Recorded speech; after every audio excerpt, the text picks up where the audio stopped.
Programang ito ay rated SPG. Striktong patnubay at gabay ng magulang ang kailangan. Maaaring may masiselang tema, lengguwahe, karahasan, sexual, horror o droga na hindi angkop sa mga bata. Mga kapamilya, sinabi ni Ramon sa kanyang sarili na hindi niya babaliwlain ang pagmamahal niya kay Mokang, kaya sa oras na matuntun niya ang lalaking tumangay dito ay siya mismo ang maglilibing ng buhay dito kahit sino pa nga ito. Habang si Olga naman ay unti-unti nang naisa sa katuparan ang kanyang mga plano dahil napaniwala niya na nga na anak talaga ni Ramon si David at hihintayin niya na lang na magpatayan ang tunay na mag-amang Tanggol at Ramon. Maya-maya pa ay tuluyan na nilang nilisan ang mansyon na matagal na nilang tinirhan.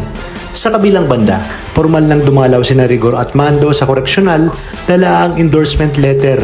Ayon kay Rigor, naroon sila para mag-imbestiga hindi para dalawin si Tanggol. Nag-aalala naman ang mga kaibigan ni Tanggol dahil hanggang ngayon umano ay wala pa ang kanilang kaibigan si Tanggol.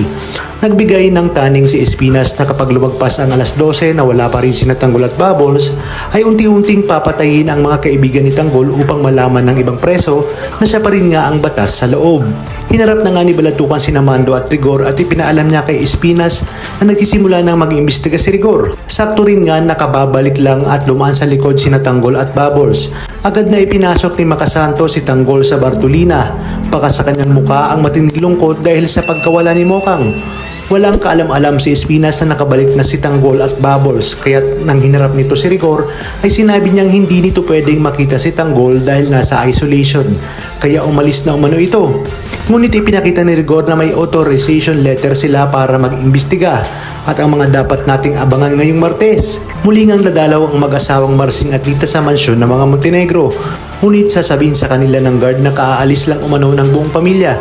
Kaya naman nangangamba ang mag-asawa na baka tuluyan na nilang hindi makita ang kanilang anak na si Mokang. Sa kabilang banda, aalis na sana si Rigor hanggang sa sinabi ni Makasantos na pwedeng silipin ni Rigor si Tanggol kung hindi ito kumbinsido sa sinabi ni Chief Espinas. At dito nga ay sinamahan pa sila ni Espinas. Nakita ni Rigor si Tanggol na nasa Bartolina. Ngunit sa kanilang pag-alis ay may duda pa rin siya dahil kamukha nga ni Espinas ang babaeng nakaengkwentro nila ng nakaraan. Sa inyong palagay, malulusutan kaya ni Espinas ang paghihinala ni Rigor? Kaya naman kapamilya, kapit lang dahil marami pa tayong dapat abangan dito lang sa pambansang teleserye ng Sambayanan, ang FPJ's Batang Quiapo.